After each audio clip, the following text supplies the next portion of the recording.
Desde el Ejército y con el apoyo del ministro de Defensa Nacional, Javier García, se impulsa la creación de una nueva unidad didáctica que modifica el plan de estudios de la formación militar.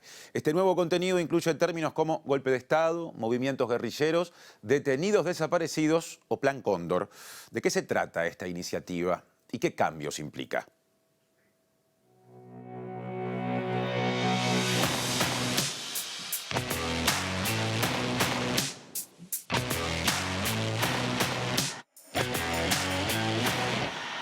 Buenas noches, gracias por estar. Otro programa de En Otro Orden, lo he expresado recién, con la atención puesta en estos cambios que en términos curriculares parece que se avecinan siempre y cuando pasen el filtro del Parlamento, vinculados con la formación de quienes serán militares en el futuro. Y justamente para hablar de esto en instantes tendremos dos entrevistas aquí en piso. Estará el diputado del Frente Amplio, Gerardo Núñez, del Partido Comunista del Uruguay, integrante de la Comisión de Defensa de la Cámara de Representantes, y también Julián González Guller, que es politólogo, académico con amplia trayectoria, que ha focalizado su trabajo en el estudio justamente del funcionamiento de las Fuerzas Armadas en nuestro país. Algo que dicen quienes saben no ha sido, más allá de ese trabajo y el de algunas otras personas en el ámbito académico, tan desarrollado como debería, teniendo en cuenta lo sensible y lo importante de la temática. Ahora nos parece importante repasar lo que decía el ministro de Defensa Nacional, Javier García, cuando tomó Estado Público la creación de esta unidad temática que incluirá el pasado reciente en la currícula, en la formación militar, según se dice a instancias de Gerardo Fregosi, el comandante en jefe del Ejército. García dijo que es un cambio histórico, hecho sin prejuicios y además con pluralismo. Yo creo que es un cambio histórico. Los cambios de planes de estudio en el Ejército, en historia militar, ha sido fruto del trabajo de un año, donde sin prejuicios, sin dogma, con amplitud, con profesionalidad, con pluralismo, pasaron expresidentes de la República, periodistas, analistas políticos, historiadores, académicos, retirados militares, gente que está presa en Domingo Arena, familiares de desaparecidos. Pasaron un amplísimo margen de personas y de compatriotas que dieron su visión. Y el Ejército Nacional incluye un programa las modificaciones de un programa de un periodo que va entre el 58 y 2020, que no omite ningún capítulo, por doloroso que sea. Es un libro, como si fuera un libro, donde están todos los capítulos. Y además los futuros oficiales de nuestro ejército van a tener textos para nutrir su formación, más de 127 o 130 textos, libros, de todo puntos de vista. García destacó que la iniciativa partió del Ejército y no del sistema político. Y aparte me parece que el Ejército ha tomado la avanzada en ese sentido, porque toda institución, lo hacemos las personas, toda institución tiene que tener capacidad de crítica, de autocrítica, con respecto a sí, a su andar, como hacemos las personas, para mejorar lo que hay que mejorar, para cambiar, para no hacer. Y en ese sentido, este proceso, que analiza un ámbito, un periodo también muy duro de la vida del país, se hace, vuelvo a decir, con transparencia, con crítica y con autocrítica. Sería bueno también que fuera imitado por otros ámbitos, del ámbito político, que no ha hecho estos procesos sin duda ninguno, porque entendamos que estamos hablando de un periodo de tiempo donde protagonistas existieron muchos, y no solo de las Fuerzas Armadas. ¿Cuándo se puede? Gerardo Núñez, diputado del Frente Amplio del Partido Comunista, el año pasado presidente de la Comisión de Defensa de la Cámara de Representantes, este año integrante de esa comisión, es el primer invitado de el En Otro Orden de hoy para abordar este tema. Gerardo, bienvenido, buenas noches. Buenas noches, muchas gracias, Martín. El ministro de Defensa Nacional dijo que el proceso que llevó a la presentación de esta idea de unidad temática, curricular, vinculada al pasado reciente en las distintas carreras de formación militar, fue un proceso plural. ¿Tuvo alguna participación la oposición política? Bueno, a nosotros obviamente nos comunicaron que hubo compañeros, el caso de José Mujica, creo que Bayardi también participó de algunas entrevistas, que habrá que ver cómo eso fue luego incluido o no en este nuevo plan de estudios.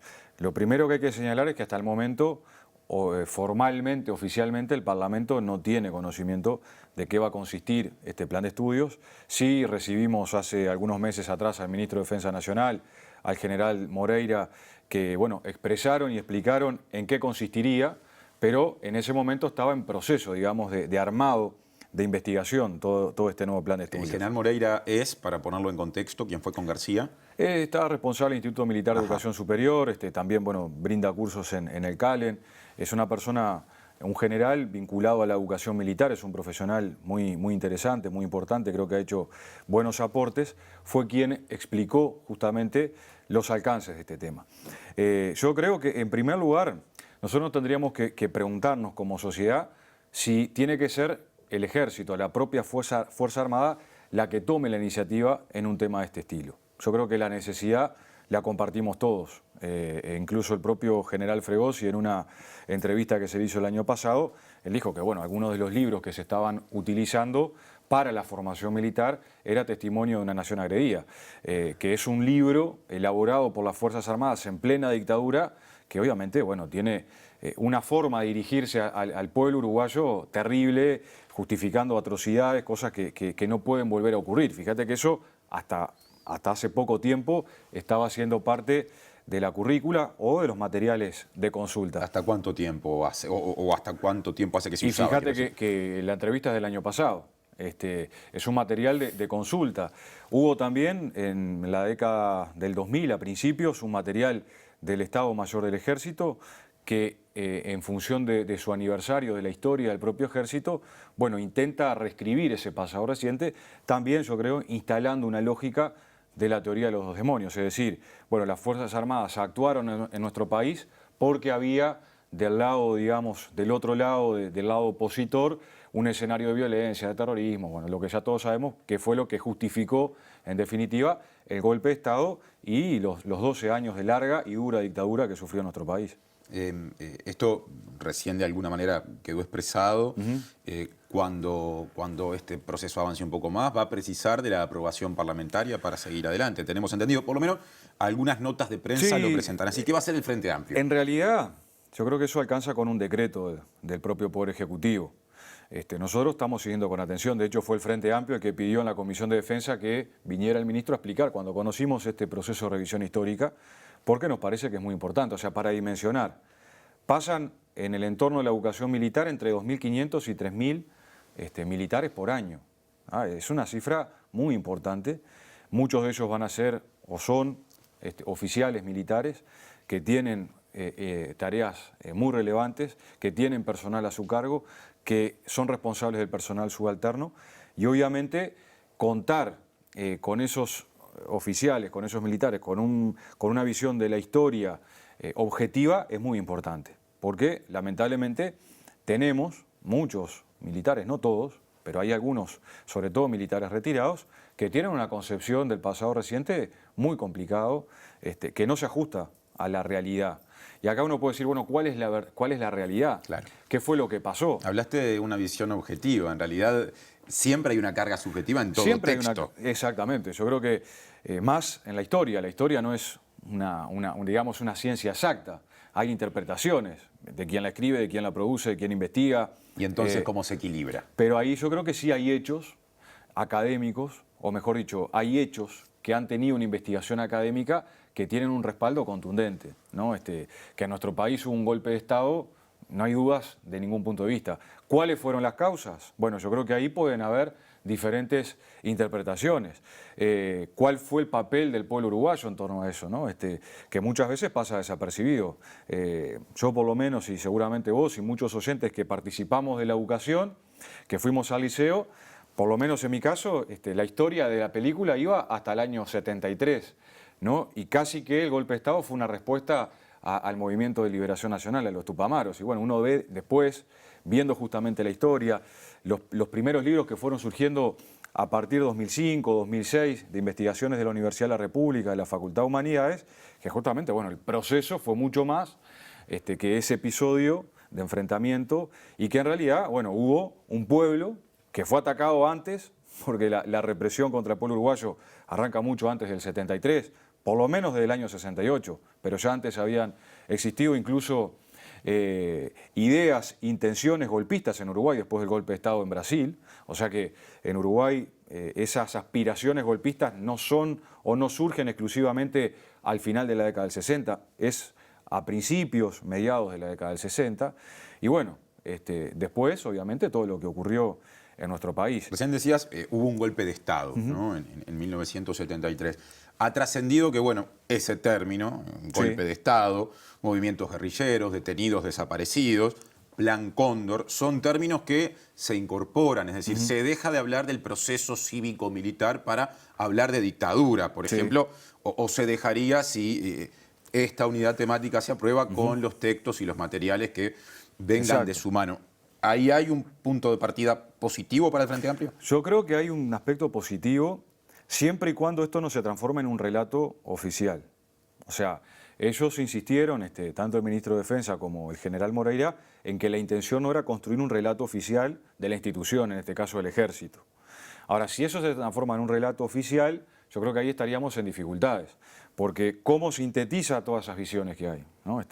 Yo creo que hay en esos materiales que yo pude saber que existen, bueno, materiales de Gerardo Caetano, de distintos historiadores, de politólogos, me parece que pueden haber elementos muy interesantes, muy importantes, y hay otros que, humildemente lo digo, me parece que carecen de todo valor académico. Por ejemplo, ¿cuáles? Y un libro de Álvaro Alfonso, por ejemplo, que se llama Secretos del PCU, que incluso algunos de los militantes de mi partido le hicieron juicio a él por afirmar cosas que realmente son una falta de respeto para muchos de los militantes que estuvieron encarcelados, que sufrieron la tortura, que estuvieron desaparecidos durante muchas semanas. Pongo el contexto, Álvaro Alfonso fue alcalde de Aguascorrientes hasta hace poco por el Partido Nacional y tiene una trayectoria en medios de comunicación y en textos de alguna manera, tocando algunos de esos temas. Ese es uno de los libros, no sé si va a quedar finalmente, yo digo lo que vi en el momento cuando lo presentaron hace ya algunos meses. Entonces yo creo que la historia no es la sumatoria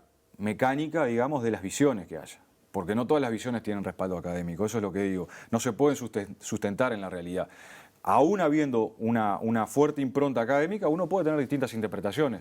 Capaz que vos y yo leemos el mismo libro, con los mismos autores, con los mismos materiales documentales y sacamos conclusiones diferentes al final de la jornada. Ese no es el problema. Los mecanismos, los mecanismos que se emplean en la educación por la que pasa la gran mayoría de la gente, o sea, en la que hay intervención de la Administración Nacional de Educación Pública, en esa parte del sistema educativo e incluso en la Universidad de la República. ¿Esos criterios pueden ser útiles para guiar este trabajo que se está haciendo al interior de las Fuerzas Armadas? Que es fundamental. ¿Y explicó algo de eso el ministro? En ese momento no, o al menos yo no lo interpreté de esa manera. A ver, la Universidad de la República en estos últimos años ha pasado por varias transformaciones de planes de estudio. Lo conversábamos antes de entrar acá con Julián, justamente lo complejo que es rearmar un plan de estudios, ¿no? Porque no es una tarea sencilla, implica muchas veces acompasar la currícula de los estudiantes que están a punto de egresar con los que están viniendo y cómo se acredita el conocimiento que vos fuiste desarrollando en esos años con lo nuevo para no perder todo lo que fuiste haciendo. Y en este caso, para la educación militar yo creo que habría que pensar lo mismo. Tiene que ser un criterio, vuelvo a insistir, académico, fundado. No todas las visiones, vuelvo a insistir en esto, son, llamémosle, contrastables con la realidad. Si acá mañana viene un retirado militar o un civil, porque los civiles también formaron parte del terrorismo de Estado en nuestro país, una parte muy pequeña, pero fueron parte, y justifican el terrorismo de Estado, justifican las violaciones a los derechos humanos, justifican el golpe de Estado, podrán tener la documentación que quieran tener, pero eso es algo que tenemos que rechazar. Cuando se fundamenta que, bueno, en estos días justamente se está analizando un proyecto de ley que presenta Cabildo Abierto, justamente 2 senadores que son además retirados militares, donde están cambiando el relato, ¿no? Porque están poniendo como víctimas a personas que están presas por violar los derechos humanos. Te referiste al proyecto de ley que, de ser aprobado, permitiría la prisión domiciliaria para gente de más de 65 años y por ende para personas procesadas, condenadas por delitos de derechos humanos. Como lo dijo el diputado Lust, ¿no? De Cabildo Abierto. por si alguien no se había dado cuenta, este proyecto está pensado exclusivamente para los que están presos en Domingo Arena, que son violadores de los derechos humanos. No me quiero olvidar de algo que quedó trunco en el comienzo más bien Sí. de la entrevista. Decías que al gobierno, al Poder Ejecutivo, le bastaría con un decreto para aprobar estos cambios curriculares. Pero bueno, ha trascendido que podría, quizá para buscar mayores Sí. respaldos o legitimidad, emplearse la vía parlamentaria. ¿Hay algún compromiso o adelanto del ministro concreto con respecto a eso en función de lo que se habló en la Comisión de Defensa? Yo creo que es muy importante que vaya al Parlamento, más allá de que no requiera una votación del Parlamento. ¿Está asegurado que sea así? Sí. Generalmente se hace a través de decreto y lo que hacen, en este caso, año tras año, generalmente a fin de año, es mandarnos el plan, la currícula del año que viene, ¿no? Y está bien que así sea. O sea que tendría que entrar, Ahora, si se sí. cumple con esos pasos, Antes. dentro de poco tiempo. El receso comienza Ahora, a mediados de diciembre. 15 de diciembre aproximadamente. Sí. Decías en el comienzo de la entrevista que hasta por lo menos el año pasado se seguía usando testimonio de una nación agredida. Ese texto que elaboró o que impulsó en su elaboración y por supuesto condicionó el gobierno uruguayo en plena dictadura, ¿no? Dando su versión de los acontecimientos, ocultando crímenes, en fin, cosas que luego hasta el propio Estado fue reconociendo con los años. ¿Cómo pudo ser posible durante 15 años de gobiernos del Frente Amplio? Y bueno, esas son de las cosas que realmente nos tenemos que preguntar para cambiar y porque tenemos que ser muy autocríticos con esta parte de la política educativa en todos los niveles. Yo creo que, digo, en mi caso, cuando escucho esto decir al comandante actual, a mí me generó digamos, un dolor de estómago, por decirlo en términos sencillos, porque es algo que no se puede permitir.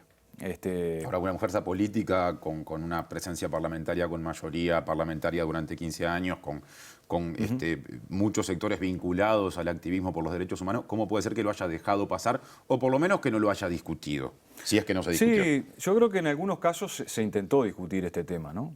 Se intentó abordar la discusión de la educación militar, de los liceos militares, de cómo integrar mejor a los militares que se están formando, que se están educando, a la educación, digamos, que cualquier ciudadano tiene, la educación civil, por llamarlo de alguna manera. Eso se intentó, se hizo, se avanzó en muchos planes, pero yo creo que hay aspectos que fueron centrales de la educación militar que no variaron. ¿Cuál fue el rol de Eleuterio Fernández Huidobro como ministro de Defensa Nacional en lo que se hizo y en lo que no en la materia? Yo creo que Fernández Huidobro fue un compañero que tuvo un gran vínculo, una muy buena vinculación con muchos sectores de las Fuerzas Armadas, con distintos, llamémosle, organizaciones que existen también dentro de las propias Fuerzas Armadas. Y creo que ese buen vínculo lo llevó en algún momento tal vez a frenar parte de los impulsos que se tendrían que haber desarrollado en el Ministerio de Defensa Nacional. Yo creo que igual es más allá de un compañero o una compañera o un responsable que estuvo al frente de un ministerio. Yo creo que nos faltó una actitud mucho más protagónica de la fuerza política en un concepto que para mí es central, que es la democratización de las Fuerzas Armadas. ¿Con esto estamos diciendo que no son democráticas? No, yo estoy diciendo que todavía existen sectores dentro de las Fuerzas Armadas y sobre todo sectores retirados, pero que tienen mucha influencia en quienes hoy están activos, que tienen un concepto preocupante. Yo creo que alcanza vuelvo a citarlos nuevamente, alcanza con releer a Lozano, alcanza con releer muchas veces a Marín y Ríos, que han justificado en algunos casos lo que fue el golpe de Estado, ¿no? Y eso me parece muy grave. Ya tenemos que cerrar la entrevista, Sí. Gerardo. ¿Qué viene siendo, con respecto a estos asuntos, Gerardo Fregosi, en tanto comandante en jefe del Ejército? ¿Ha incorporado visiones distintas a las anteriores? ¿Cómo sigue el Frente Amplio su gestión? Yo creo que él ha tenido siempre una actitud abierta con el Frente Amplio, con la Comisión de Defensa. El año pasado, que a mí me tocó justamente presidir la comisión, tuve reunión con él, fue una reunión muy buena, muy abierta. Vuelvo a insistir en lo que decía al principio, me da la impresión que la necesidad de actualizar la currícula de la formación de las Fuerzas Armadas es muy importante, en eso lo compartimos. Ahí vuelvo a preguntar si era el propio Ejército quien tiene que poner este tema arriba de la mesa o digamos, los sectores políticos, que somos quienes tenemos la representación y además son los que tienen el mando hoy, los que están al frente del Poder Ejecutivo, tomar, como se dice habitualmente, el toro por las guampas y avanzar en la transformación que necesita la educación militar para conseguir ese gran objetivo. Fuerzas Armadas democráticas comprometidas con los derechos humanos, con la defensa de nuestro país y siempre apegadas a las leyes y a la Constitución. Gracias, Gerardo, por estar en Otro Orden. Muchas gracias. Hacemos una breve tanda y a la vuelta tendremos a Julián González Guyer, ¿no? Académico, politólogo que ha estudiado durante mucho tiempo a las Fuerzas Armadas uruguayas para incorporar su visión. No se vayan, que hay más.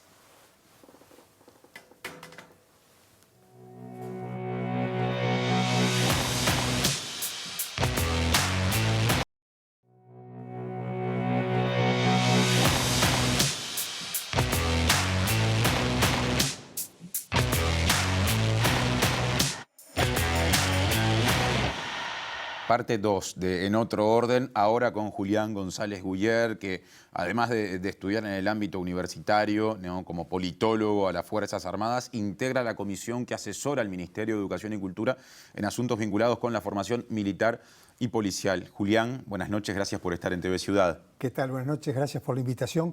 Y te aclaro, represento a la Universidad de República en esa comisión que tú mencionabas. En esa comisión asesora. Exacto. Me decía fuera de aire, por esa comisión de esta iniciativa atribuida a Fregosi, defendida y presentada públicamente por el ministro García, no ha pasado nada por ahora en términos formales. A ver, en términos formales lo que yo puedo decirte es que el Ejército envió a esa comisión un plan de estudios solicitando que el Ministerio de Educación y Cultura lo reconozca como una licenciatura, es decir, una carrera universitaria, ¿no? La tarea de la comisión asesora que yo integro es justamente asesorar al Ministerio de Educación y Cultura si efectivamente esa propuesta, con los materiales que le integran, con toda la información que está allá adentro, merece ser considerado una carrera de carácter universitario o no. ¿Y ese plan de estudios incluye algunos de estos detalles que han trascendido a través de estas notas de prensa y declaraciones? En absoluto. Ajá.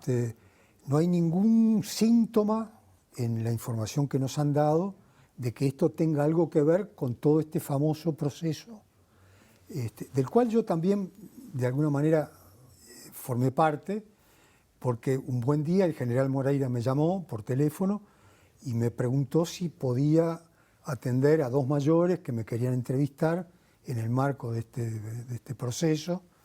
Y bueno, le dije obviamente que sí, que no había ningún problema. ¿Qué le preguntaron los dos mayores? Me preguntaron acerca de lo que uno podría definir la relación entre los gobiernos y las Fuerzas Armadas desde la salida de la dictadura para acá. En unos 25 minutos más o menos, 20 minutos, traté de resumir eso. Y bueno, y hasta ahí terminó la cosa, ¿no? Lo que a mí no me termina de quedar claro es, en función de lo que yo he visto y de lo que sé, las entrevistas que se han hecho, los eventos que se celebraron en el Instituto Militar de Estudios Superiores, cuál debiera ser el resultado de esto, porque no cierra mucho con lo que se ha dicho. ¿En qué sentido? ¿Cuál es la incongruencia? La incongruencia es que se ha dicho que se quiere cambiar la currícula de la formación militar. En lo que hace a la historia en particular. En lo que hace a la historia. Pero todo me indica de que, por lo que yo veo, ¿no? Que más allá de que explícitamente se ha negado esto, es que se camina hacia la elaboración de un nuevo relato de la historia. ¿Cómo es eso? ¿Qué es lo que define esa interpretación de que se está caminando hacia la elaboración de un nuevo relato? Y porque si se quisiera realmente cambiar el enfoque de cómo se enseña la historia en el marco del sistema de formación del ejército, lo que debiera hacerse es lo que se hace en cualquier institución de educación. Además estamos hablando de formación universitaria, porque la escuela militar pretende dar un curso de carácter universitario, el Instituto Militar de Estudios Superiores también. Lo que se debiera hacer es contratar docentes que, digamos, con una formación probada, digamos, y contratar docentes supone un llamado abierto, como se hace como establece la ley de educación que se debe hacer. Ahora, hay que elaborar una currícula también. La currícula se elabora, pero lo que es central es quién va a estar a cargo de impartir esos planes de estudio. La currícula, ¿qué es? La currícula es decir, bueno, vamos a, además de estudiar historia nacional, Artigas, en fin, todo el proceso de la independencia, la posindependencia, en fin, la gestación de la República, todo lo demás, y también lo que sucedió a partir de los años 50 para adelante, y luego contratar en procesos abiertos, públicos, buenos docentes que se encarguen de impartir esa currícula. ¿Y quiénes enseñan historia hoy a nivel de la formación militar? Y bueno, por la información que nos ha proporcionado el propio Ejército, de la propuesta de este nuevo plan de estudios que se pide que sea reconocido como una licenciatura,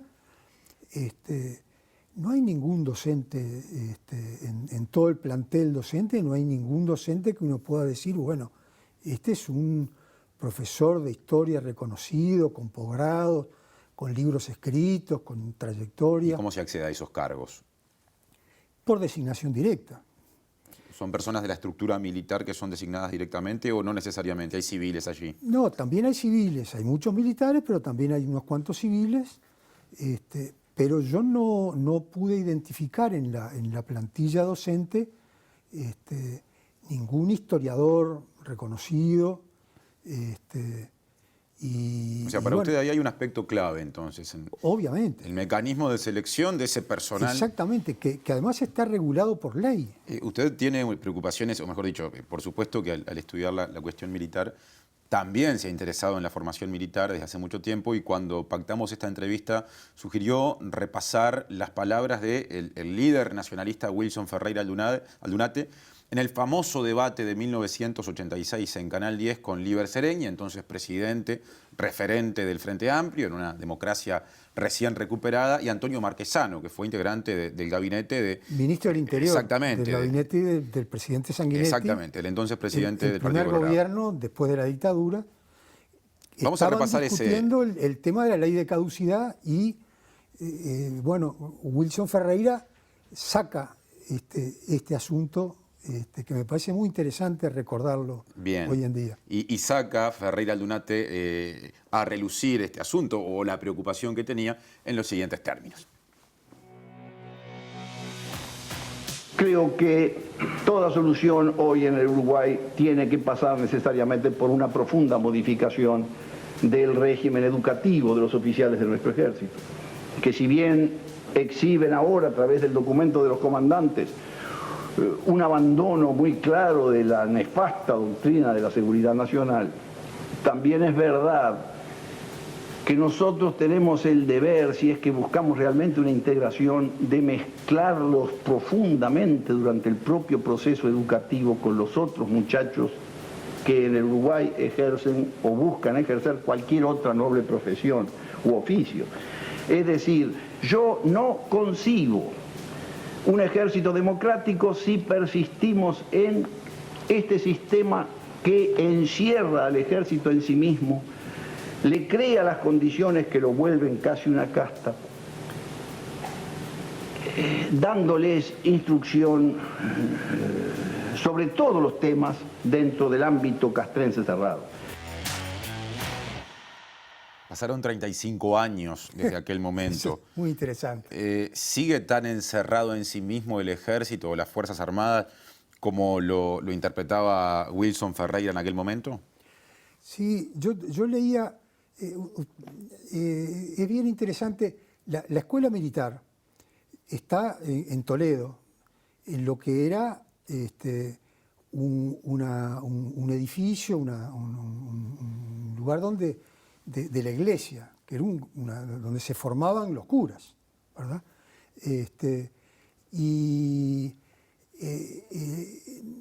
La escuela militar antes estaba allá en Garibaldi y Boulevard Artigas, a donde está el Comando General del Ejército hoy en día, y la renuncia del general Seregni, la solicitud de pasar a retiro del general Seregni en el año 70, también la del general Licandro, estuvo vinculada a ese canje que se hizo de propiedades con la Iglesia Católica, que terminó con la escuela militar allá en Toledo.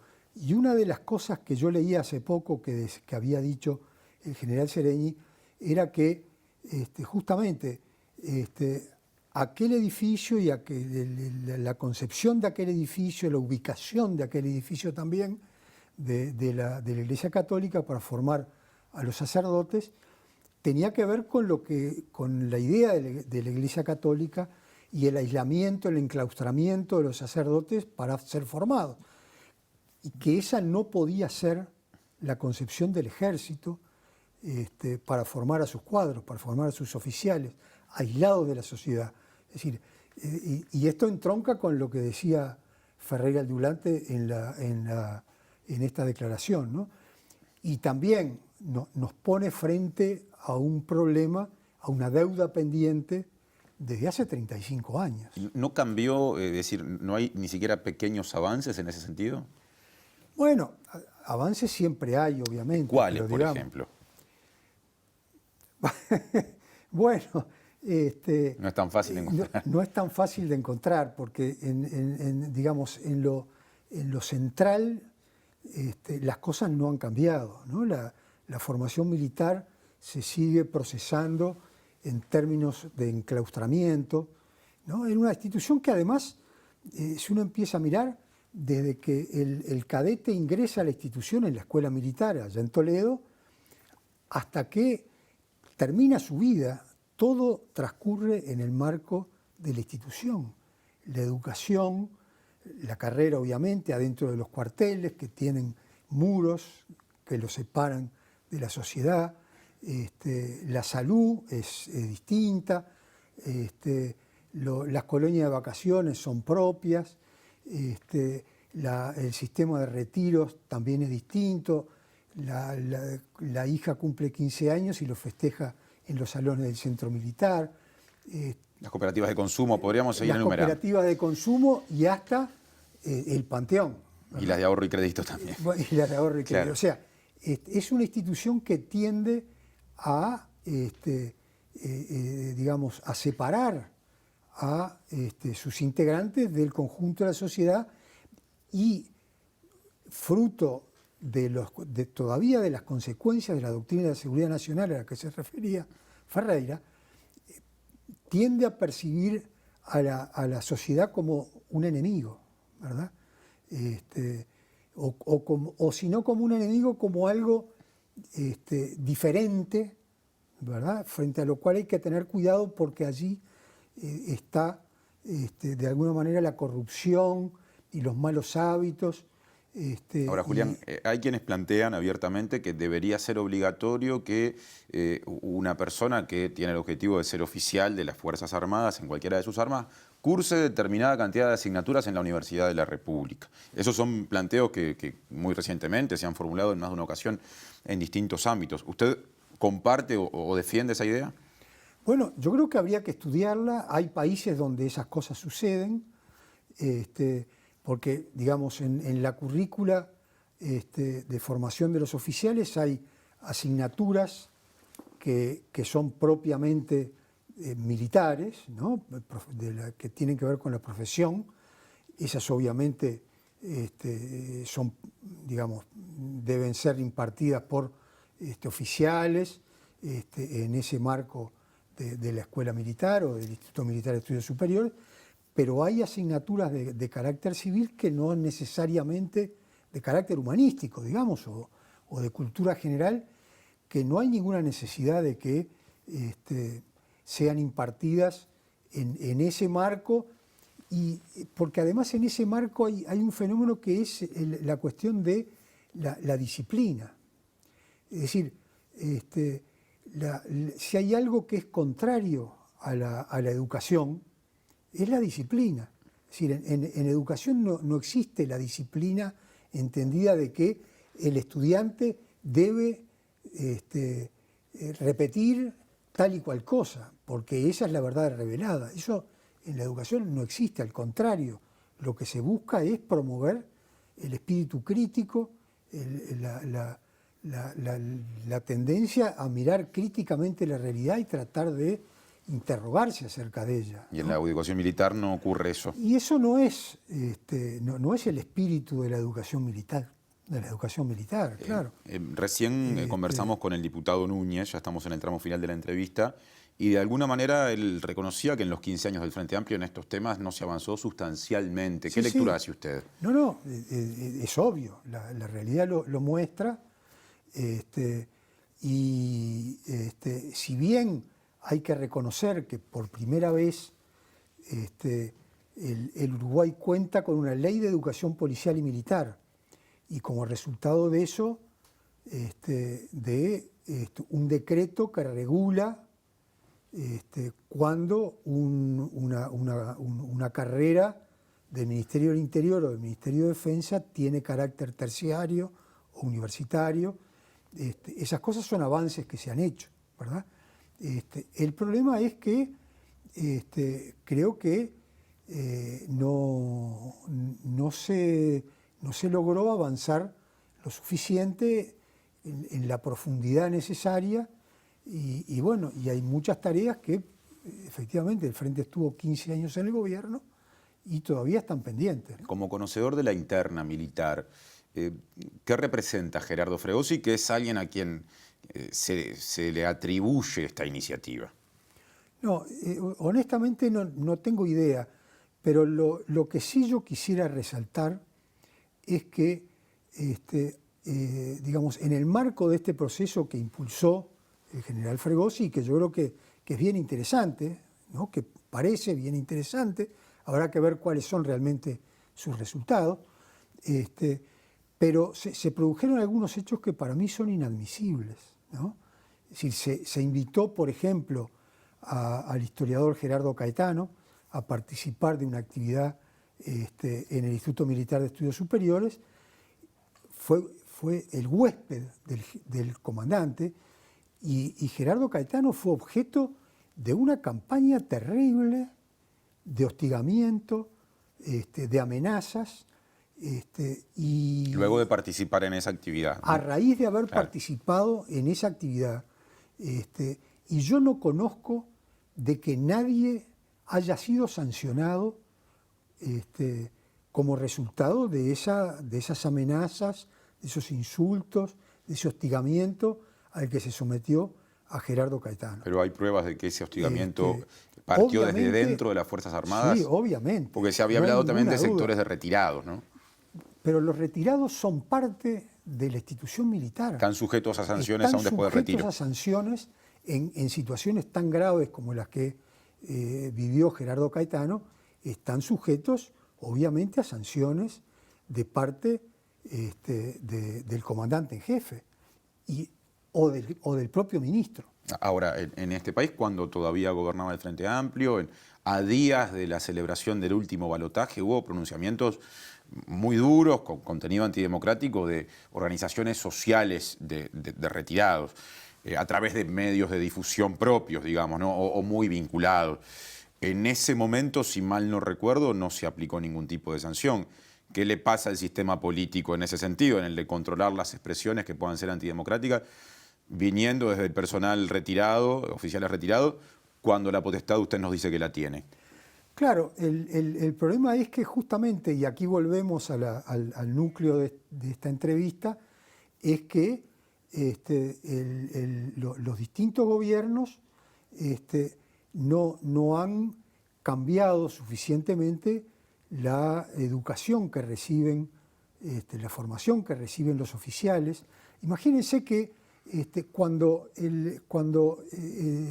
en la década del 70, cuando en el 71 se crea el Frente Amplio, hay 3 generales del ejército retirados que adhieren al Frente Amplio, ¿no? Y varias decenas de oficiales también retirados que adhieren al Frente Amplio.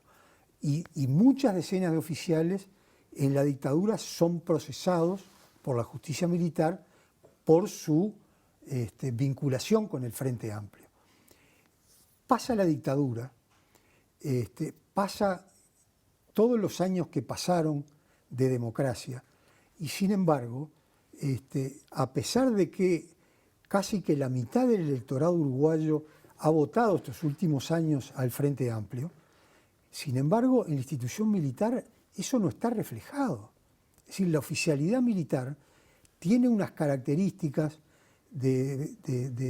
ideológicas, de percepciones, de valores, de puntos de vista, que están muy alejadas de lo que es la realidad del conjunto de la sociedad.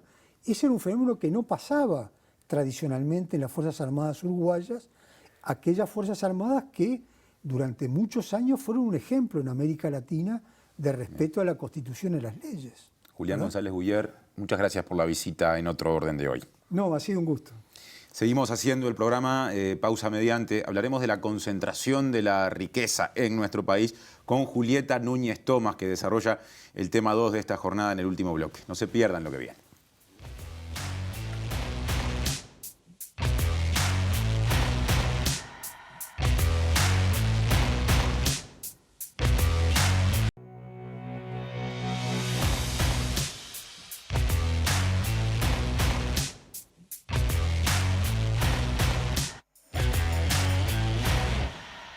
Hay más en Otro Orden. Élites económicas bajo la lupa. Es el informe de Julieta Núñez Tomás esta noche. Julieta, ¿cómo andás? Todo bien, Martín. Y bueno, traemos hoy en realidad un tema que ha estado en discusión ya desde hace varios meses. De hecho, creo que desde que empezó la pandemia, porque las élites han estado bajo la lupa, como tú lo decías, y han estado bajo la lupa con un tema en particular que son los impuestos a la riqueza, a los grandes capitales, que, bueno, hemos tenido varios ejemplos en el mundo. De hecho, por ejemplo, Argentina, nomás que es un país vecino, decidió y aprobó un impuesto extraordinario a las grandes fortunas. El presidente de Estados Unidos, Joe Biden, dijo en una conferencia en la Casa Blanca que es hora de que las grandes empresas y los ricos paguen más. El G20 y la OCDE, por ejemplo, también decidieron sobre la tasa para las grandes compañías, y todas estas cuestiones llevan a preguntarnos un poco más, bueno, ¿quiénes son los ricos? ¿Cuánto ganan? ¿Cuánto tienen? Porque, como se dice, y lo dijo Galeano, sobre los pobres sabemos todo. Claro. Bueno, la Fundación Frederick Ebert en América Latina trata de saber ahora un poco más sobre los ricos. Y los ricos, y lo digo con O a conciencia esta vez, porque ya vamos a ir hablando un poco más sobre las características que tienen. Y preparamos, como siempre, un informe para saber un poco más sobre este especial de periodismo latinoamericano que impulsó la Fundación Frederick Ebert, como dije, y en particular sobre la situación de Uruguay. Lo vemos.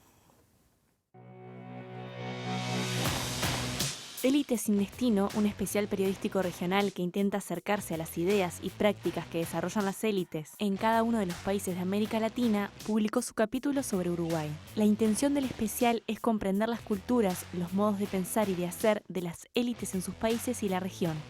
En el informe sobre las élites económicas uruguayas se dan a conocer cifras sobre la concentración de la riqueza en nuestro país. Un 14% de la riqueza uruguaya, como mínimo, está en manos de unos 2.500 uruguayos. Esto es el 0,1% de la población, y unas 120 personas lograron el mote de ultra ricos. El artículo explica que, si bien existe desigualdad a lo largo de todos los estratos sociales, el salto más significativo se da entre el centil de ingresos más altos y el anterior, lo que significa que no son un conjunto de individuos con un poco más de ingresos, sino que sus ganancias son sustancialmente mayores que las del resto de la población. El informe estima, por ejemplo, que estas personas perciben unos $15.000 mensuales, monto que multiplica por 35 el salario mínimo nacional. Además, a partir de datos anonimizados de la DGI sobre el impuesto a la renta, el artículo concluye que las principales fuentes de ingreso de las élites también son muy diferentes al resto de la población. Sus ganancias provienen principalmente de las rentas de capital financiero, depósitos en el exterior, bonos o títulos públicos. En ese sentido, según información divulgada por el sindicato bancario que recoge el informe, los uruguayos tienen depósitos fuera del país que equivalen a 16 puntos del Producto Interno Bruto, unos 8.700 millones de dólares. El artículo también reflexiona en torno a las actividades económicas más comunes, el acceso al poder de las mujeres y los vínculos de las élites con el sistema político. Bueno, mucha cosa para decir, para empezar, dónde está ese dinero, ¿no? Buena parte fuera del país, algunas nociones de las cifras de las que estamos hablando, la actividad, ¿no?, financiera, la especulación financiera como un elemento predominante para explicar justamente el origen de esa riqueza que se sigue multiplicando. ¿Qué más nos podés contar? Bueno, hay mucho más en realidad y es súper interesante este informe que escribió el periodista que es especialista en temas de economía y de política, Matías da Silva, que se llama El sello uruguayo, tradición y cambios lentos. Por ejemplo, destaca la importancia de la herencia y el linaje, algo sobre lo que hemos hablado un montón en Uruguay. De hecho, destaca un capítulo del libro Los de Arriba, que este capítulo fue escrito por la economista Evelyn Lazarga, que dice que 1/3 de la riqueza de los uruguayos proviene de las herencias. Y Juan Heimonat, que es magíster en Historia Económica y Social, señala en esta investigación también que al mirar la estructura de los negocios, de los principales negocios en Uruguay, su mayoría son familias que tienen uno o varios negocios, pero que si mirás estudios de hace 50 años, los apellidos coinciden. Esto quiere decir que esta riqueza que se acumuló a través de los años, de generación en generación, se mantiene y se sostiene, quizás cambiando un poco, y sobre eso también más adelante hablamos con Matías, pero que es muy difícil que una familia que fue rica hace 50 años ahora no lo sea, ¿no? Claro. Por lo general eso se mantiene. También habla sobre el acceso del poder para las mujeres. De hecho, entrevista a Marcia Barbero, que es socióloga e investigadora que está realizando sus tesis sobre las desigualdades de género en la cúspide del poder corporativo, y ella lo que dice es que conforme se sube jerárquicamente en las empresas u otros espacios de poder, las mujeres somos una menor cantidad, ¿no? Cada vez hay menos mujeres cuanto más alto hablamos en términos de poder, y que esto da cuenta de una desigualdad persistente que, a pesar de que pase el tiempo y que la normativa avance, esto no se modifica. Y por último también quería destacar acá, además de lo que ya vamos a ver que hablamos con Matías, el tema de la política, ¿no?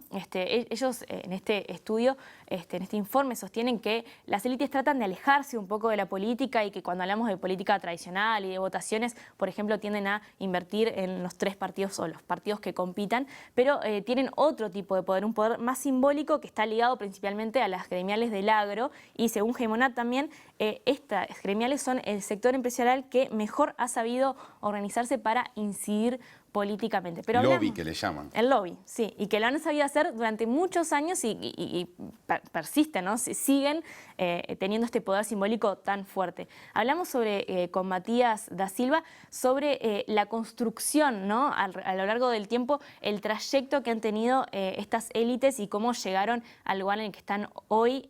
Lo vemos el periodista que estuvo a cargo de este informe del capítulo Uruguay. Primero, como desde el plano más histórico y de los sectores, algo muy, digamos, lógico y que cualquiera lo puede ver, es que el Uruguay se conformó en torno a, digamos, al sector agroexportador como su principal, digamos, cuestión de riqueza hacia el mundo, ¿no? Tanto de la producción del agro como después los negocios vinculados a la parte más de portuaria, de exportación de eso. Y bueno, eso, digamos, hace más o menos un siglo atrás, fue conformando las principales empresas del país asociadas a esos rubros. Después lo que hubo también ya desde el 70, 80 en adelante, empieza a haber un ingreso importante de capitales extranjeros que compran esos negocios que en general eran muy redituables, que estaban en manos de empresarios locales, y ahí se da como un cambio en esa conformación. Hoy día muchas de esas empresas importantes vinculadas a la cadena agroexportadora están en manos de capitales extranjeros. También pasa similar con el tema de la tierra, del campo.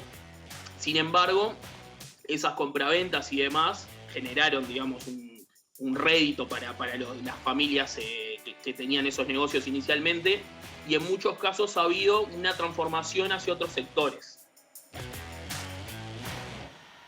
Ahí aparece la especulación financiera como una posibilidad no nueva, pero que quizá ha ido ganando espacio justamente en esas familias que en su momento en buena medida estaban asociadas a emprendimientos vinculados con la tierra directamente. Sí, creo que lo decía ahí Matías, ¿no? De alguna manera, cuando empiezan estos negocios grandes uruguayos a venderse al exterior, bueno, estas familias empiezan a tener activos para poder invertir, para poder hacer depósitos en el exterior, comprar bonos, títulos públicos y demás. Y eso les fue generando un tipo de ingreso que es muy diferente al que tiene el resto de la población uruguaya. Y en este informe también lo menciona en particular el economista Mauricio da Rosa, que dice que incluso dentro del 99%, que no es la élite, de los más ricos de ese 99%, los ingresos por rendimiento de capital, que es estas otras actividades de las que hablábamos, no llegan al 5% del total. En particular, cuando hablamos de la élite, de ese 1%, bueno, esto salta y sube al 40%, pero si hablamos de 0,1%, que era el que concentra el 14% de la riqueza del país que hablábamos al inicio, esto llega al 70%. ¿Sí? Hay una diferencia muy grande entre los ingresos de quienes no son de la élite y esta élite, superélite, que son estos súper ricos que concentran tanto poder. Pero además hay una cuestión que está también relacionada a los impuestos, y lo mencionábamos al principio del informe. No siempre sucede que los que tienen más dinero o más capital pagan más impuestos, y sobre esto también hablamos con Matías cuando lo entrevistamos, y nos decía que, por ejemplo, si hay una investigación que demuestra que si dividimos, es algo que suele hacer en los estudios económicos, si dividimos a la sociedad en 10 y tomamos al último decil, que son los que tienen más ingresos, bueno, ellos también, si vemos la tasa de impuestos, es decir, cuánto se le grava, ¿no? Cuántos impuestos pagan por, en particular, esto que estamos hablando, que es el ingreso del capital, vemos que tiene un 9,9% de sus ingresos gravados, ¿no? Y esto es el más bajo, ese es el decil que tiene grabado menos cantidad, ¿no? O sea, ahí hay una desigualdad y también hay un error en lo progresivo de este impuesto en particular, porque, bueno, no todos los impuestos son iguales, y el impuesto que pagan los trabajadores no es el mismo que los empresarios, y que tampoco es el mismo de quienes tienen estas actividades financieras en particular, que es lo que le da su capital. El impuesto, los impuestos a la riqueza están asociados a discusiones de larga data, que yo tengo la impresión de que, aparte, en el contexto de pandemia, en este país por lo menos, en el mundo posiblemente también, tomaron más fuerza aún. Sí, porque hubo una gran discusión sobre, por ejemplo, la financiación en nuestro país el fondo coronavirus, ¿no? Y fue un tema de discusión en las conferencias de prensa, las famosas conferencias de prensa que tuvieron lugar en presidencia. En horario central. Exacto. ¿Cuántas tuvimos? Bueno, en una de ellas, una periodista de Brecha, Sofía Cortis, le pregunta al presidente sobre gravar el capital, y vamos a ver qué fue lo que él respondió. Sofía Cortis, del semanario Brecha. Dado que hoy volvió la cuestión económica y social, y que las autoridades en días pasados han planteado que están abiertas a tomar distintos tipos de medidas, quería consultarles si se ha planteado hacer del impuesto al patrimonio un impuesto progresivo, quitarle algunas exoneraciones a este impuesto, quitar exoneraciones a las grandes empresas. Muchas gracias. Gracias, Sofía. Casualmente lo estuvimos hablando con Lito Alfi y con Azucena Arbeleche en estos días, acerca de gravar el capital.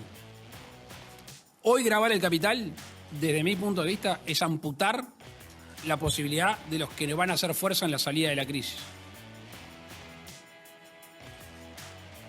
Por eso no lo vamos a hacer. hacer fuerzas, hinchar, tironear al pelotón, es una idea muy cercana, vecina casi de aquella de los Maya Oro, que en ese mismo tiempo se volvió uno de los segmentos más recordados de las conferencias de prensa, ¿no? Sí, sí, y en realidad a nosotros nos surgía esta duda cuando estamos hablando de todos estos temas, si de verdad sucede que, bueno, si le va bien al Maya Oro, le va bien al resto del pelotón, o que si le sacamos presión a los grandes capitales, bueno, ellos van a traccionar a la salida de la crisis. Y quisimos saber un poco más sobre esto y consultamos a Miguel Serna, que es doctor en Ciencias Políticas y docente de la Facultad de Ciencias Sociales. En particular, lo que le preguntamos es esto mismo. O sea, ¿es real que las élites, cuando hay crecimiento económico, derraman luego la riqueza, distribuyen la riqueza? Esto fue lo que nos contestó. Lo que la literatura dice, señala, la experiencia nos ha mostrado en distintos lados, que en realidad las políticas distributivas tienen que ver con actores políticos, actores económicos y actores sociales. Es en esa negociación donde se avanza más o se avanza menos, donde hay políticas redistributivas y tributarias más fuertes o menos fuertes. Eso depende estrictamente de coaliciones políticas y coaliciones sociales, de acuerdo de cuánto la sociedad está dispuesta a tolerar en términos de desigualdad y hasta dónde está dispuesta o planteando necesidades de distribución. ¿Y quiénes lo plantean? Bueno, lo plantean los actores colectivos, tanto los actores sociales como los actores políticos.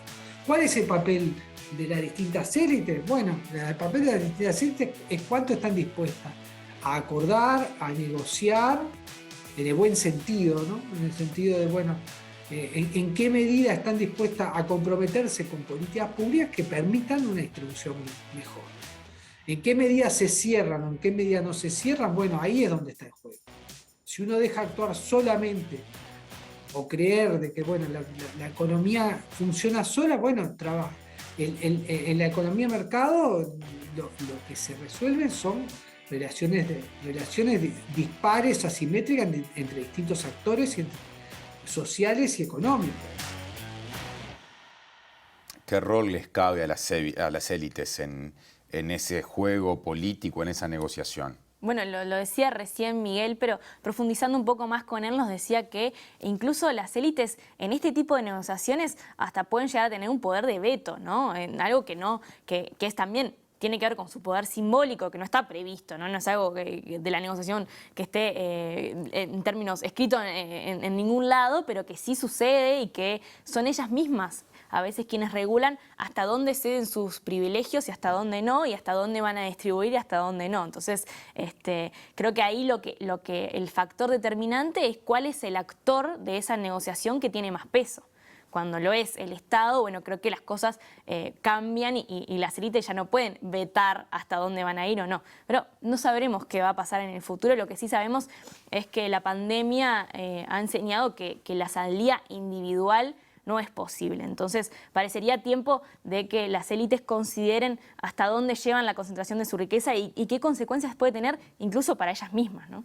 Hasta el miércoles, Juli. Hasta el miércoles. Termina el informe de Julieta, termina En Otro Orden hoy. El miércoles, en 2 días, estaremos aquí otra vez a las 9 puntualmente para abordar temas vinculados con la correlación de fuerzas a nivel de distintos ámbitos de la sociedad, asociados en algunos casos a pronunciamientos mediante elecciones. Por ejemplo, el Banco de Previsión Social, que este año han acumulado distintos antecedentes que queremos leer en términos de análisis político. Ese va a ser tema este miércoles. Ya quedan invitados e invitadas. Que pasen bien.